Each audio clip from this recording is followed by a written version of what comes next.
Isang mapagpalang araw sa bawat isa, no? Nandito na naman tayo sa kabila ng maulan na panahon. O from Alabang down here, masyadong hindi ako tinigilan ng ulan. Kagabi pa medyo masama na yung pakiramdam ko. Pero sinabi ko kay Lord, hindi pwedeng hindi ako gigising, no? Dahil may gagawin si Lord at may gagawin tayo sa harap ng Panginoon. Amen? So, kumustahin natin ang bawat isa. Tingnan mo yung mga katabi mo kung kaaway mo na ba yan? O kung yan ba ay kaibigan mo pa? Okay. A couple of weeks ago, we discussed about fruitfulness in serving the Lord. Nag-uusap tayo sa pamumunga, mga prinsipyo, mga alituntunin, mga tinatawag natin na mga gabay sa ating pagpapamunga bilang isang Kristiyano. Naalala ko bigla, when I was in high school, we are in the same school but in different section. Tama? Nasa iisang school tayo, pero iba-iba yung klase, iba-iba yung classroom, iba-iba yung section. When I was in first year high school, we have 7 sections. 6 yung mga regular at yung isa tinatawag na elite section. Ang tawag sa amin noon is high speed. Pambira. May mga high speed pang nalalaman, no? So, yung bawat room, mayroong 50 na estudyante. Kaming mga high speed, 17 lang kami. So, kumbaga, 17 lang kami. Unfortunately, napaligiran ako ng maraming babae at saka pitong medyo babae. So, ayan. So, second year, hindi na ako, nag-request ako sa tiyahin kong principal, kamag-anak pa namin siya, malayong kamag-anak, naging tiyahin ko na. Nag-request ako na, tita, baka pwedeng ilipat mo na ako sa regular section kasi dalawa lang pwede mangyari, tatalino ako doon o mahahawaan ako doon. So, ayan. Now, it's because I want to really secure my identity na lalaki talaga ako. So, sa madaling sabi, umalis ako doon sa high speed na section. Naboring na naman ako doon sa kabilang section ng second year ako kasi nasanay ako sa tutukan na study. Iba kasi kami mag-study sa high speed na yon. Wala kaming pansinan. Talagang nakatuto kami mag-study. So, lalo na sa math club ako na-assign, 2 kami. Assign kasi yan. Science club, English club, math club. And then, kami ang magde-defend sa school namin. Every time may mga patimpalak sa mga ganong senaryo. No? So, first year ko lang naranasan yun. Second year, umalis ako doon kasi natakot ako sa aking identity. Baka mahawaan. No? Kasi napaligiran ako ng ganon. Then third year, bumalik ako doon dahil meron na namang candidates na 2 lalaki. So 3 na kami. Medyo secure na. No? So, ang ibig ko lang naman sabihin dito, nasa iisang school kami pero iba-iba yung identity na meron kami. Pag pumasok kami sa gate, hindi kami sinisita sa no ID, no entry. Kasi kumbaga iniingatan kami ng mga estudyante. Kumbaga kami yung iniingatan ng school namin. So, sa umaga nito, ito yung continuation sa ating mga pinag-usapan na ang pamumunga, to be fruitful is to know our identity. This is one part of our discussion last Sunday, the role and identity of a Christian. Manalangin muna tayo, panandalian. Panginoon, maraming salamat dahil sa umagang ito, binigay mo na naman sa amin ang pagkakataon upang pag-aralan at matutunan ang aming identity o pagkakilanlan, Panginoon, sa iyong harapan bilang isang alagad na naglilingkod at bilang isang mga tinawag mo, Panginoon, sa iyong gawain sa City of Hope.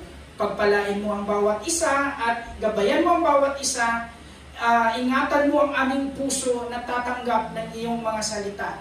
Naway ang iyong lingkod, Lord God, ay magtuturo lamang ng mga salitang galing lamang sa iyo, Lord God. Alisin mo ang mga salita, Panginoon, na hindi nararapat at hindi nakakatulong sa paglago namin sa paglilingkod sa iyo, Lord God. Bagkos, ingatan mo ang mga salita na lalabas sa iyong lingkod, Lord God, na ito'y magbibigay sa amin ng panibagong motibasyon at panibagong lakas sa aming paglilingkod sa iyong harapan. Pagpalain mo ang bawat isa sa pangalan mo lamang, Panginoong Hesus. Amen. Amen. Amen. Ang daming mga kaguluhan sa paligid ngayon na hindi natin maintindihan. Alright? Meron tayong mga pagyanig na mga lindol. Actually, dumagdag na naman last days. Oo, may 4.1, may 6.2 na naman, somewhere in Siargao. Meron na namang, oh come on, parang, ano ba talaga? Ano ba talaga ang nangyayari sa Pilipinas? Bottom line is, and according to Chronicles, no, sinasabi doon, if my people will humble themselves, di ba? Basahin nga natin yun, pero maligaw tayo. Okay. And seek my face, and call from heaven, and I will hear from heaven and heal their lands. So ito ang nakita kong tingi, ito ang nakita kong dahilan bakit inaalaw ng Panginoon ang mga pagsubok sa ating bansa. Kasi hindi na tayo lumalapit sa Panginoon. Unfortunately, Philippines is the only one Christian nation in Asia. Sad to say, nandito tuloy yung iba't ibang samut-saring mga kasalanan, corruption, kung ano-ano na lang. And maybe this include political conflicts, war, natural phenomenon, corruption, and marami pang iba. Ang dami nating mga hinaharap. And then, you know what? Maalala ko yung isa sa mga muto ng sundalo. Ang pinakamatinik mong kalaban ay ang iyong sarili. Yes. Because tayo ang nakakaalam kung ano na ang relasyon natin sa harap ng Panginoon. Amen? Sa kabila ng mga conflict na alam natin, dapat alam natin at dapat kilala natin ang ating pagkakilanlan sa harap ng Panginoon bilang mga Kristiyano. I-sustain natin at i-maintain natin ang ating mga pagkakilanlan. To be honest, me, Mark, and my wife knows about this. After sana ng anniversary, may tatahakin akong ibang landas. Hindi naman landas na masama, may tatahakin akong ibang landas. Supposed to be after anniversary, kakausapin ko si Pastor Ferdy. Pastor, nandyan lang naman ako sa COH, but I need to take a break. No, magpahinga muna ako. Magsisimba pa rin ako. Nandyan ako, no problem. Pero hindi mo na ako mag-i-involve ng kung ano-ano mga obligasyon, kung ano-ano mga ano. Because, mayroon akong gustong gawin na iba. And then, boom, that happened. Sa madaling sabi, hindi natuloy ang pagpaalam ko. Because, hindi ang sarili kong mga plano ang mangyayari, kundi ang kalooban lamang ng Diyos. Amen? Kapag kilala mo ang iyong sarili sa harap ng Panginoon, alam mo rin kung paano gumalaw ang Diyos sa buhay mo. Not unless kung hindi mo kilala ang sarili mo. Sino ako? Saan ako? Crispin? Basilio? Yung ba yun? We have to know ourselves. Now, let's take a look in Colossians chapter 3, verse 1 to 11. Pwede tayong tumayo sa pagkabasa ng salita ng Diyos. Okay? And verse 1, medyo mahaba to. Okay?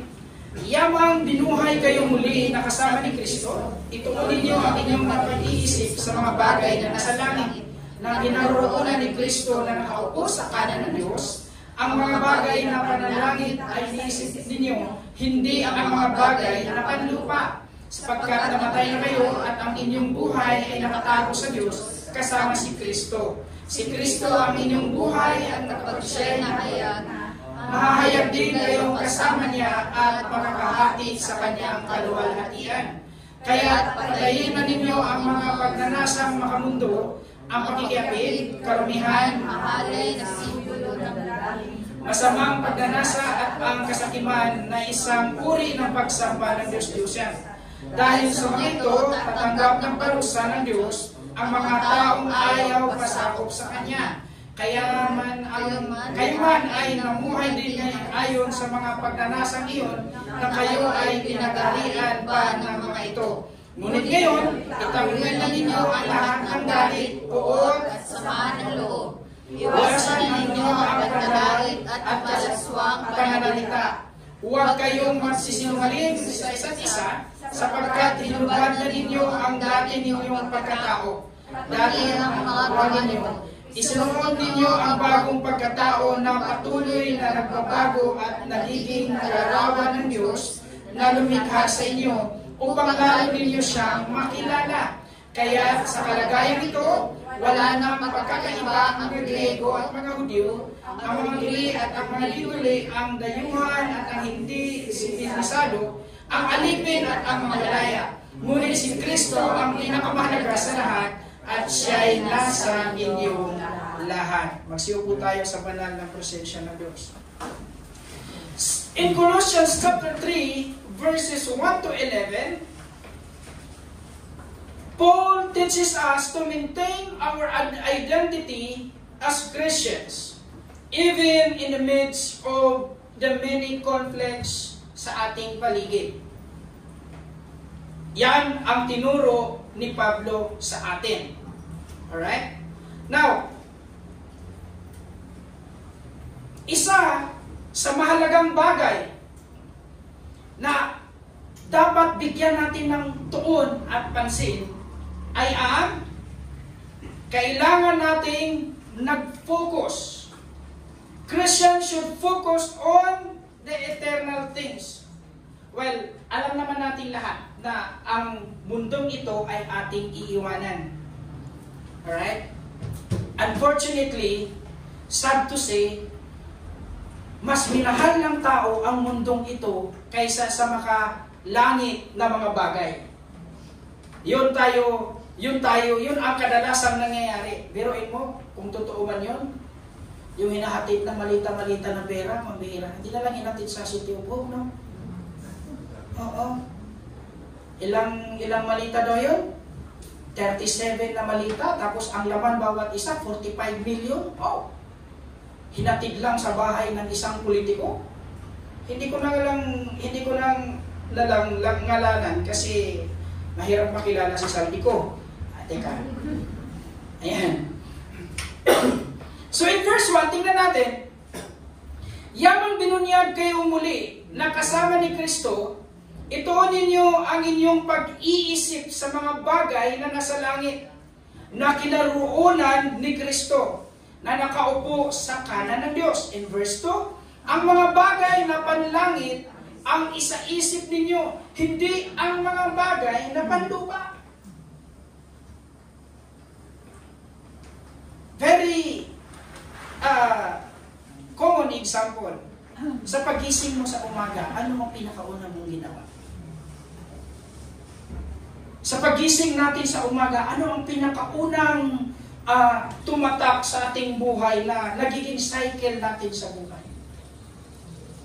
Pagising, every time gumigising ako ng umaga, alas 4 ng madaling araw, inaaway ako ng asawa ko. Bakit? Di niya maintindihan yung ginagawa ko na isa-isa kong niyayakap yung mga anak ko, pinag-pray ko. Galit na galit siya kasi baka daw gumising. Pero hindi ko naman para sabihin sa kanya kung anong ginagawa ko. Dalawa kasi yan. So I need to spend 10 to 15 minutes praying with my eldest one. Niyayakap ko habang natutulog, pinapanalangin ko, huli na yung asawa ko, huli na yung asawa, no? Okay, so, hindi niya naintindihan yung ginagawa ko, eh nagagalit siya, bakit magising yan? Wala na naman, hindi naman ang makatulog. Ganyan. But yun yung cycle ko, every morning. Ginagawa ko yun because I believe na sa aking pananalangin sa aking mga anak, sinasamahan sila ng kapangyarihan ng banal na Espiritu Santo habang sila ay lumalaki. Yun ang cycle ko. Tayo sa pagising. Kaya palagi kong tinuturo sa asawa ko, bago ka matulog, make it sure na nasa bag yung cellphone mo. Ilagay mo sa bag, sabit mo, bago ka matulog. Because, alam na alam ko, ang ugali ng mga Pilipino, pagising na pagising, cellphone kaagad ang hahanapin. Kaya pinapasabit ko na. Huwag niyong gayahin. Pwede niyong gayahin pala. Alright. Now, Paul reminds the believers that there are precious spiritual possessions that we should sit in our mind.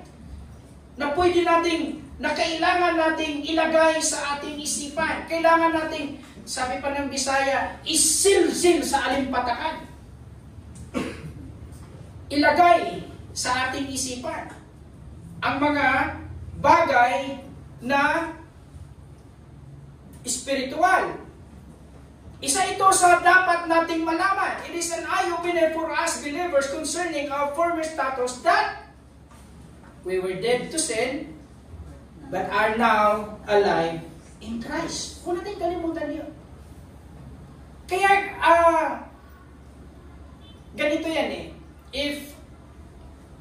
If you want wisdom, read the Word of God. If you want blessing, learn to give. If you want anointing with the Holy Spirit, you need to pray. If you want the power of the Lord, you need to fast. Hindi pa natin nagawa yan, no? Gagawin natin, 15 days. Ang pinakamahaba kong fasting was 15 days. So, sa Bible school. Alright. Whatever circumstances we have experienced, our identity in Christ must always be manifest. Must always be revealed. Kailangan nakikita. Ano ba? Kailangan merong pagkakilanlan. No? Pagpasok namin sa school dati, alam niyo, si Ruel to. Yan yung lumalaban sa pag may math quiz, yan siya. Kilala ako eh. Every time pumapasok ako sa gate, dahil kilala ako.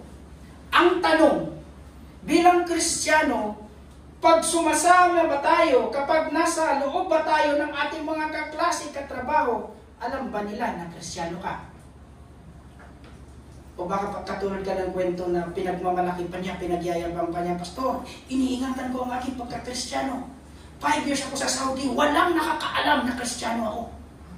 Grabe no, iningatan talaga. Alright? These are false teaching that hinders the spiritual maturity of Colossians believers. The necessity of circumcision to salvation. Ito yung mga maling katuruan. Dietary restriction, ito yung mga bawal kumain ng baboy, mga kung ano-ano ng bawal sa pagkain. The worship of created being, yung mga worshiping of the graven images, kasama doon. And polytheism, ibig sabihin, worshiping more than one God. Ang pagsamba ng sobra sa isang Diyos. That's polytheism. Now, si Paul exhorts to the Colossians to fix their eyes on the heavenly life as fruit of the true gospel, while the false teachers choose to stay in their immaturity.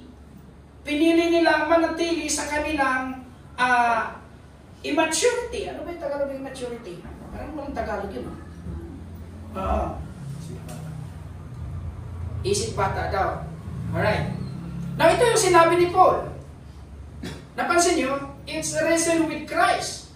It is a declaration of spiritual fruit and our identity. Nabuhay na tayo kasama ni Kristo. Alright? Kapag sinabi natin reason with Christ, it was Paul talking about spiritual possession. When Jesus Christ died in the Calvary, every person who would ever place their faith in Him also died in that the same day. Nung namatay si Jesus sa cross ng Kalbaryo, namatay siya in behalf sa ating mga kasalanan. Kaya namatay na rin dapat tayo sa ating makamundong gawa. Pastor, hindi na ba tayo kakain ng dinorado? Kakain ba tayo? Oo. Ang ibig sabihin lang naman doon, inihiwalay mo na ang iyong buhay sa nakilala. Nung nakilala mo si Kristo, inihiwalay mo na sa galawan ng mundo. Kaya nga sinasabi ni Pablo sa Corinthos, fix your eyes into Jesus, the author and the finisher of your faith. Alright? Makikita din natin yan sa Galatians 2:20 and Romans 6:1-11. Now, ang kamatayan dito ay hindi po ito physical na kamatayan. Ito ay spiritual. That former status was compromised to the system of this world and we are spiritually dead. Kailangan patay na tayo sa ating mga dating makamundong pagnanasa.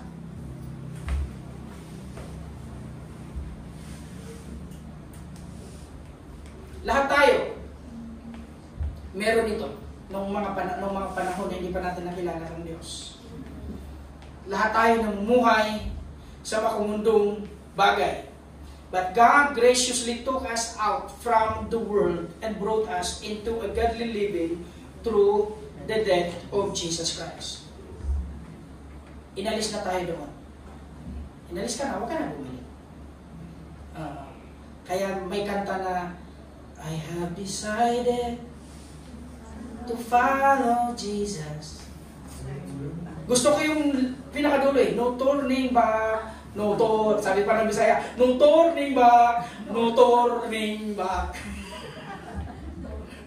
Di ba? Okay. Yan yung, yes, but that's true. Kapag if we have decided to follow Jesus, then forget everything. Forget everything behind you. Alright? In the spiritual sense, we died to the penalty of sin when Jesus died on the cross in our behalf.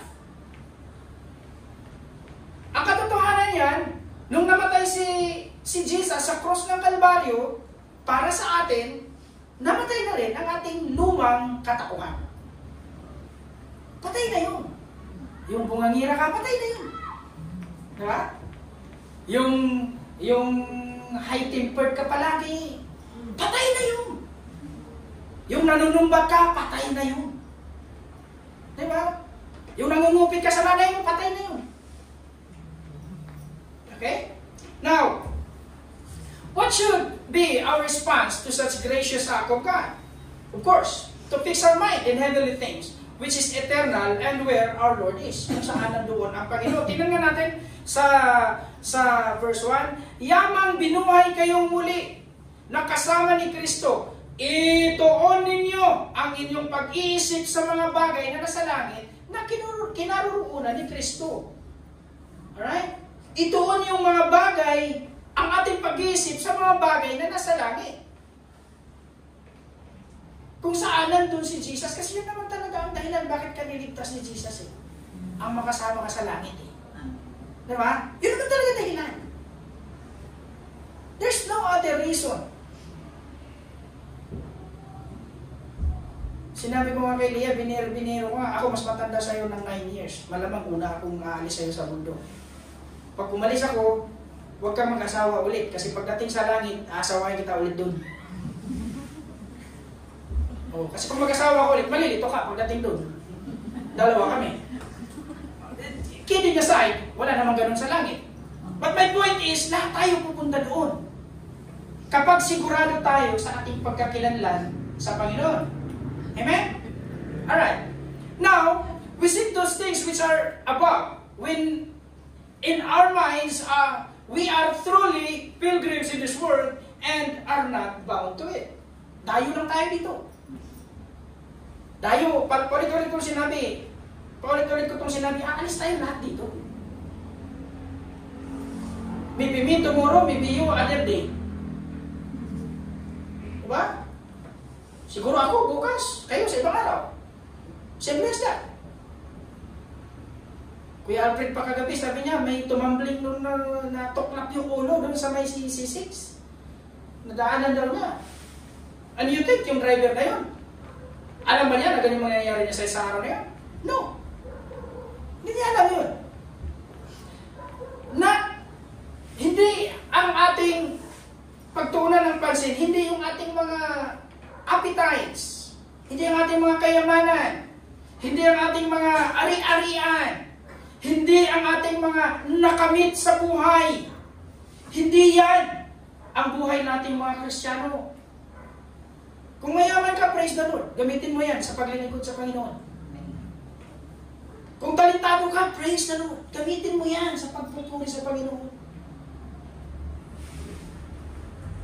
Amen. Kung malakas ka, glory to God. Gamitin mo yan sa paglilingkod sa Panginoon. Because you're just pilgrims in this world. We are just pilgrims. Dayo lang tayo dito. Amen. Alis tayo dito. Actually. Nanonood ako ng mga video clips kagabi. Meron na silang mga diniscover ng mga lugar na lilipatan doon ng mga tao. Eh kung saan man yan, hindi ako pupunta doon kasi papunta ko langit eh. Diba? Now, we must let go of everything. We must let go of everything in our lives that tries to divert our focus from the eternal things. Alisin natin yung mga bagay sa buhay natin na nagdudulot lamang ng ng disfocus, ng diversion sa ating pagtingin sa mga langit sa mga bagay sa langit. Alisin natin yun. Ano ba? Pride? Alisin mo yan. Yan pa naman yung marami tayo. Diba? Kagabi habang nagdadrive ako, sabi, tinignan ko yung message ng wife ko. Dad, bumili ka ng ganitong gamot. Bumili ka ng sabon. Bumili ka ng... Yung ano kasi, yung ugali ko kasi, alam ko kasi kung anong kailangan sa bahay. Huwag mo kung... kumbaga, Huwag mo na sabihin, alam ko na yan, kumbaga, ganon. Tapos, okay lang sana kung isang chat lang pa isa-isa. Bumili ka ng sabon, tak, send. Tapos maya-maya, sinin ko. Maya-maya, bumili ka ng gamot, tak. Tapos, yun ang nilabanan ko pa hanggang ngayon. Ayaw ko yung pinapangunahan ko. Because I know what ano yung kailangan. Ano ko yun. Well, anyway, marami tayo niyan. Maybe it's just part of pride. Yeah, but that's not good. Di yan maganda. Walang maganda dyan. Yung maganda dyan, yung katabi mo lang. Silipin nyo, baka maganda ba yan? Okay. Those things need to be wiped out. At kailangang alisin sa ating buhay paglilingkod sa Panginoon. Kailangang alisin yung mga bagay na yun. If we allow our minds to focus on the things of this world, we won't have time for the things of God. Hindi tayo mamumunga. Bakit? Diverted ka eh. Hindi ka nakafocus eh. So it is very impossible for us to bear fruit in the sight of God. So in Colossians, Paul mentions some dangerous distractions that would hinder believers from being fruitful. Tingnan natin sa verse 5. Kaya patayin ninyo ang mga pagnanasang makamundo, pakikiapid, karumihan, mahalay na simbuyo ng damdamin, masamang pagnanasa, at kasakiman. Take note. Hindi ko pala na-forward. Yung ginawa ko kasi, hina-highlights ko dito. Take note, yung pinag-usapan natin na yun, pagnanasa makamundo, pakikiapid, karumihan, mahalay na simbuyo ng damdamin, masamang pagnanasa, at kasakiman, ito pala ay isang uri ng pagsamba ng Diyos-Diyosan. At take note, ang pagsamba ng Diyos-Diyosan sa Old Testament ay isa sa pinagbabawal, prohibited ng Panginoon na gawin ng tao. And guess what? Kapag meron kang kasakiman, it is already worshiping an idol. Kapag meron kang pagnanasa, it is already worshiping an idol. Kaya ingatan natin, kaya ang sinasabi ni Paul, ingatan mo ang iyong paningin sa bawat bagay. Sabi naman ni Jeremiah, mag-ingat kayo sa inyong mga puso dahil yan ay manluluko sa lahat ng parte ng inyong katawan. Mga kabataan ngayon, dinadaan lang tayo sa pinagpipray kita. Okay. Pakikiapid, karumihan. Ako, ang dami nito. Mahalay na siboy ng damdamin, pagnanasang makamundo, masamang pagnanasa, kasakiman. All this are already worshiping an idol. Wala. Tingnan nyo nga. Tingnan natin sarili natin. Baka meron tayo. Meron ba ako nito? Tingnan nga. Parang meron. Kaya, iwasan natin yon para maitutok natin ang ating mga mata sa mga bagay na nasa langit. 6. Dahil sa mga ito, tatanggap ng parusa ng Diyos ang mga taong ayaw pasakop sa Kanya. Kayo man ay mamuhay din ayon sa mga pagnanasang iyon nang kayo ay pinagharian pa ng mga ito. Ngunit ngayon, itakwil na ninyo ang lahat ng galit, puot at sama ng loob. Iwasan na ninyo ang panlalait at malaswang pananalita. Huwag kayong magsisinungaling sa isa't isa, sapagkat hinubad na ninyo ang dati ninyong pagkatao, pati ang mga gawa ito. Alright? Grabe no, mga pagsisinungaling. Minsan pa naman, meron tayo niyan. Han, may pera ka? Wala. Wala akong pera dito. Patingin ng wallet. Ba't ka titingin sa wallet ko? Diba? Kaya kami mag-asawa pag sinabi ni Lea, Dad, may laman yung Gcash mo. Automatic screenshot ko. Send ko sa kanya. O, huwag ka na magtanong. Ayan. We must seek eternal things in order to walk in the path of life that God wants us to do. Number 2, Christian must die to oneself, to ourselves. Tayo ay mamatay sa ating sarili. Kailangan ba natin kumanang kutsilyo para saksakan natin ang sarili natin? Hindi. Tingnan natin. In 3, sapagkat namatay na kayo at ang inyong buhay ay nakatago sa Diyos kasama ni Kristo. Si Kristo ang inyong buhay. At kapag siya'y nahayag na, mahayag din kayong kasama niya at makakahati sa kanyang kaluwalhatian. The fruitful believers must die to the world that we may live to Christ. Ang mga mananampalataya, kailangan mamatay tayo sa mundo upang tayo'y mabuhay kasama ni Kristo. Amen? Mamatay tayo dun. Huwag ka magbigti, ha? Ang ibig ko lang sabihin is, huwag na tayong mamuhay sa makamundong pagnanasa. Amen? Why did Paul teaches us that we must die to the world? It's because we will live eternally to heaven. Hindi mo naman talaga pwedeng, we cannot serve two masters. Hindi natin pwedeng gawin yan. Hindi natin pwedeng gawin yan. So kung naglilingkod ka sa Panginoon, tudong na. Diba? Sabi pa ng lolo ko dati, kung nabasa ka na, maligo ka na. Diba? Itudong mo na. Ibigay mo na ang lahat sa Panginoon. Diba? At the end of the day, ikaw din naman magha-harvest ng pinagtatanim mo sa harap ng Diyos. Because may reckoning ang lahat ng bagay. Kung ano ang estado mo sa paglilingkod sa Panginoon, ikaw mismo ang pumili niyan. Kung ikaw ba ay nagagamit ng Panginoon, o ikaw ba ay Taga Zimbabwe ka lang. Okay.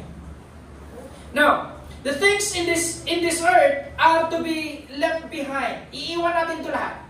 Yun na yung sinasabi ko kanina. Sapagkat ang tunay na mananampalataya ay namatay na sa mundong ito.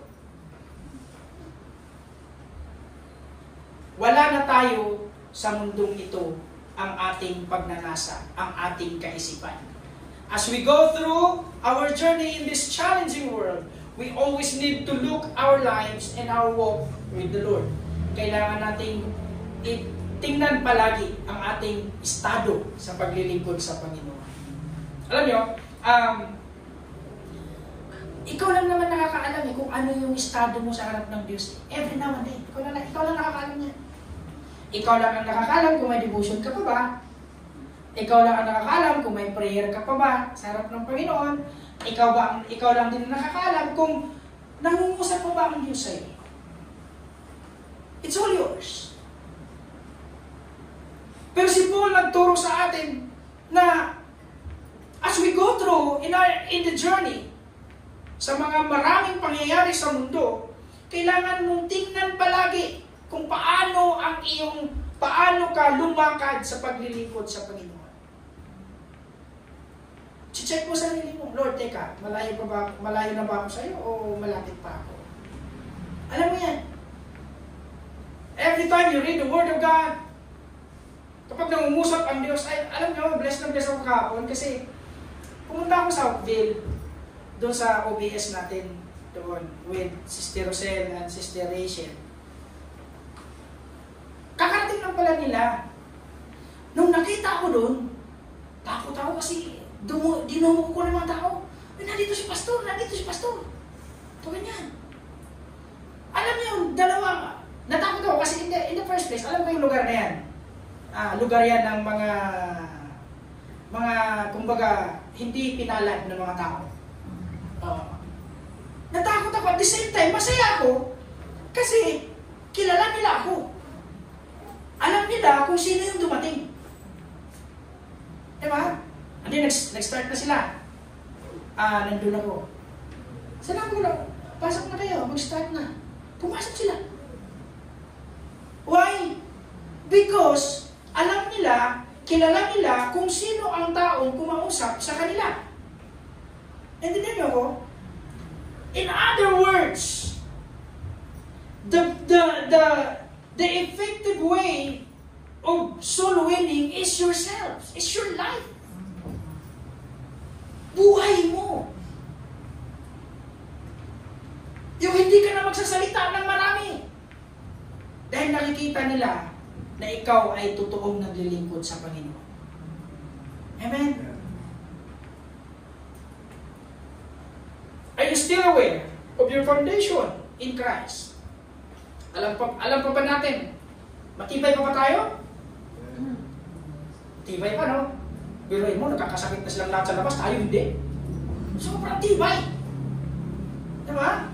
Alright. Though life is filled of challenges, we must always think of our identity in Christ. Kailangan nating tingnan kung ano ang estado natin sa harap ng Panginoon. In 10 to 11, isuot ninyo ang bagong pagkatao na patuloy na nagbabago at nagiging larawan ng Diyos na lumikha sa inyo upang lalo ninyo siyang makilala. Kaya't sa kalagayang ito, wala nang pagkakaiba ang Griego at ang Hudyo, ang tuli o ang mga dituli, ang dayuhan at ang hindi sibilisado, ang alipin at ang mga malaya, ngunit si Kristo ang pinakamahalaga sa lahat at siya'y nasa inyong lahat. Amen? Palakpakan natin si Lord.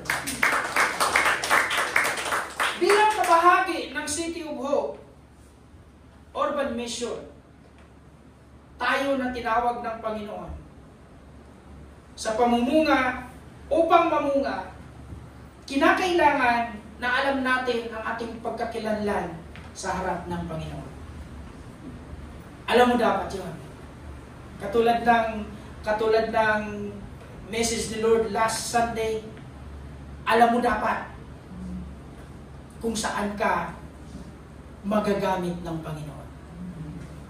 Alam mo yun. Kagabi, ang ganda ng sharing ng music team kagabi. Na-bless ako kasi meron na silang devotion bago mag-practice. Continue na yan. Okay, and they are filled with motivation na kung paano maglingkod sa Panginoon. Alright?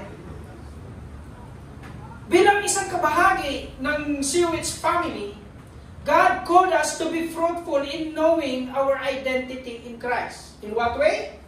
By seeking eternal things and be willing to die to ourselves. Choice kasi yan. Choice kasi yan. Yung pagtalikod mo sa makamundong bagay, choice mo yan.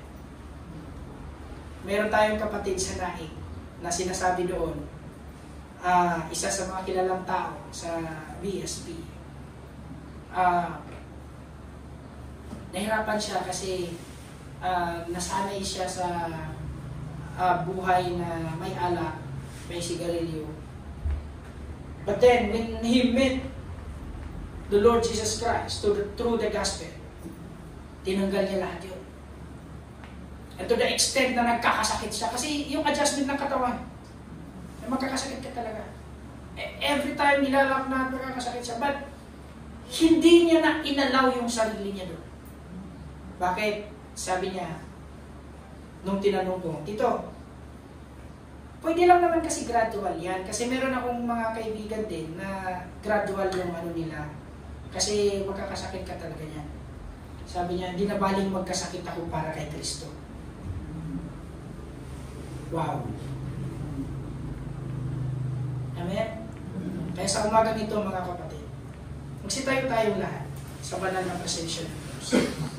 Ano ba ang iyong estado sa iyong pagkakilanlan sa harap ng Panginoon?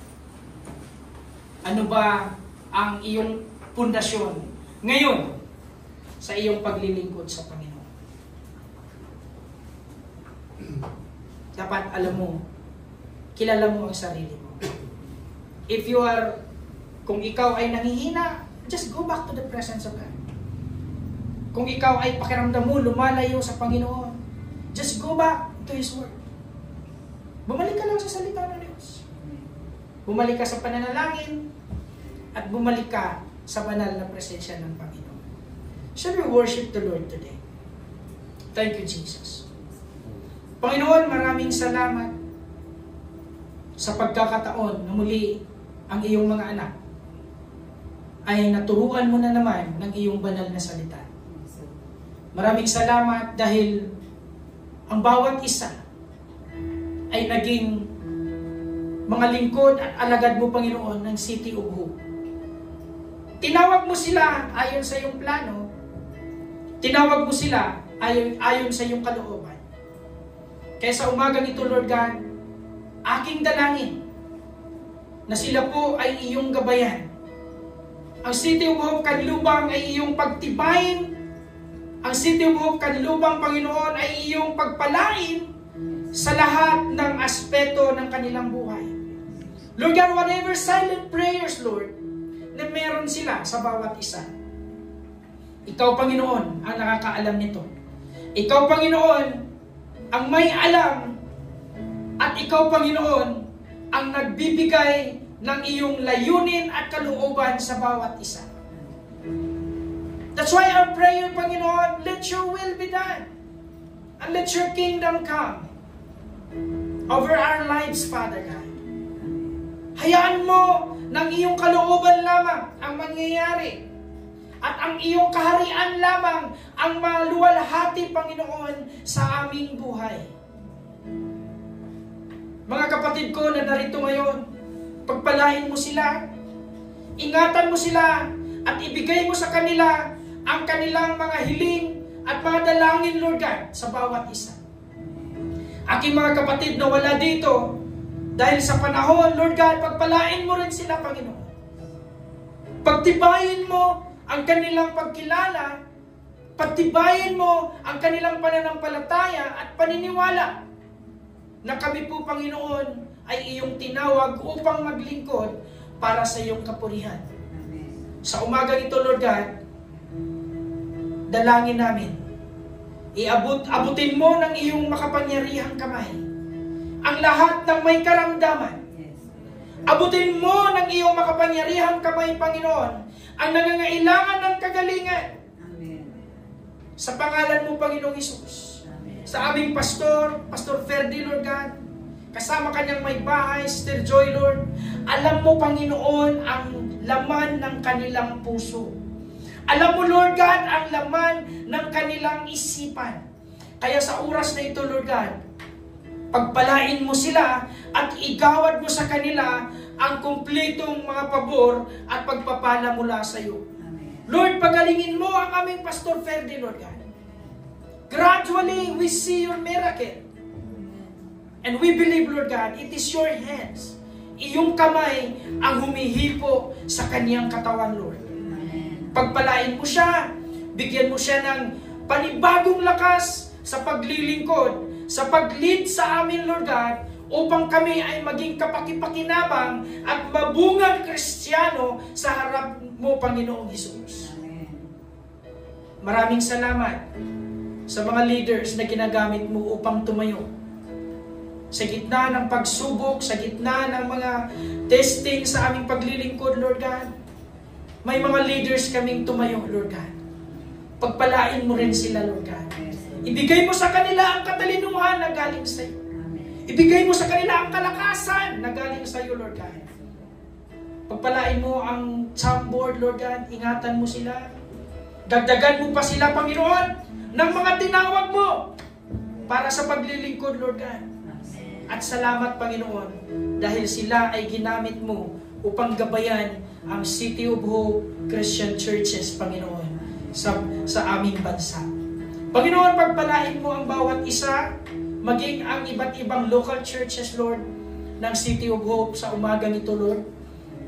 Dalangin namin na ikaw po, Banal na Espiritu Santo, ang kumilos sa bawat isa. Amen. Sa umagang ito, we will declare all the victory.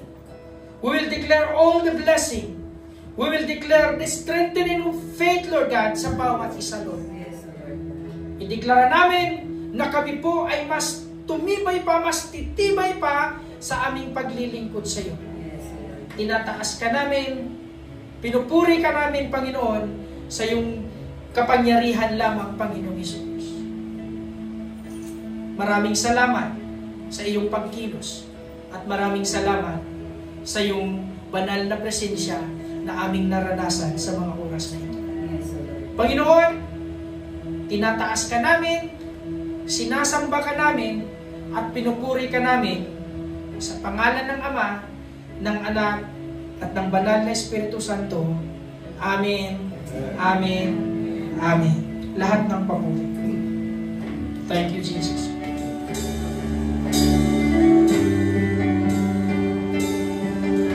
Thank you, Father. Thank you, Lord God. Glorify your name. Lahat ng papuri, pagluwalhati, alay sa'yo, O Diyos. Ang aming puso, ang aming buhay, alay sa pagsamba. Lahat ng papuri, pagluwalhati, alay sa'yo, O Diyos. Ang aming puso, ang aming buhay, alay sa pagsamba.